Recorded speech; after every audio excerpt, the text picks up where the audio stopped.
మనిషి ఒక్క కాడ పడిపోతారు. ఇది సాధారణంగా అన్ని యాక్సిడెంట్లలో జరిగేటటువంటి పరిస్థితి. కానీ ఇక్కడ మాత్రము అలాంటి పరిస్థితులు లేవు. అక్కడే చాలా అనుమానాలు వచ్చేసాయి. రెండవది, థంబ్ ఇంప్రెషన్ ద్వారా ఓపెన్ అయ్యే మొబైల్ ఫోను థంబ్ ఇంప్రెషన్ ద్వారా ఓపెన్ అయింది. ఆయన యొక్క వేలుముద్రతోటి ఆ ఫోన్ ఓపెన్ చేశారు అని చెప్పి ఎస్పీ గారు స్టేట్మెంట్ ఇచ్చారు. ఎస్పీ గారు కానీ ఐజీ గారు కానీ చెప్పారు. కానీ పాపం వాళ్ళు ఇక్కడే వాళ్ళ విచారణ సరిగ్గా లేదని, వాళ్ళు నేరస్తులతో చేతులు కలిపి ఉంటారనే అనుమానాలు చాలా బలంగా వినిపిస్తున్నాయి.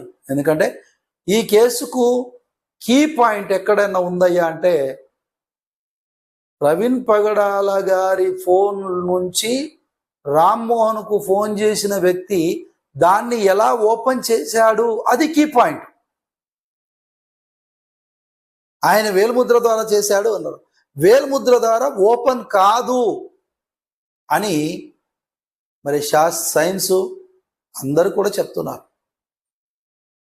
దీనికి వేలుముద్ర ద్వారా కూడా ఓపెన్ అయిపోతుంది, చనిపోయినటువంటి వ్యక్తి యొక్క వేలుముద్ర ద్వారా కూడా ఓపెన్ అయిపోతుంది అనేది అది జరగదు, ఇంపాసిబుల్ అని చెప్పేసి చెప్తున్నారు. మరి అలాంటిది ఈయన ఫోన్ ఎలా ఓపెన్ అయింది?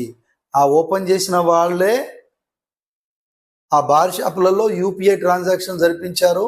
పాస్వర్డ్ ద్వారా మాత్రమే. అతని యొక్క పాస్వర్డ్ తెలుసుకొని అతని మొబైల్ తీసుకొని వాళ్ళు ఆ యొక్క బార్ షాపులలోకి వెళ్ళి మందు కొని ఈ రకంగా చనిపోయాడని చెప్పేసి ఒక దృశ్యం సినిమా సీన్ను రీక్రియేట్ చేశారు. కాబట్టి మన నారా చంద్రబాబు నాయుడు గారి ప్రభుత్వం కలకాలం ఇంకో 10 ఏళ్ళు ఉండాలనుకుంటే ఈ యొక్క నేరస్తులను పట్టుకొని జైల్లో వేయాలి. ఇలా తప్పుడు సమాచారం ఇచ్చినటువంటి, తప్పుడు రిపోర్ట్ ఇచ్చినటువంటి పోలీసులపై కూడా మరి శాఖపరమైనటువంటి చర్యలు తీసుకోవాలని నేను మనవి చేస్తున్నాను. ఈ యొక్క వీడియోను అందరికీ షేర్ చేయండి, లైక్ చేయండి.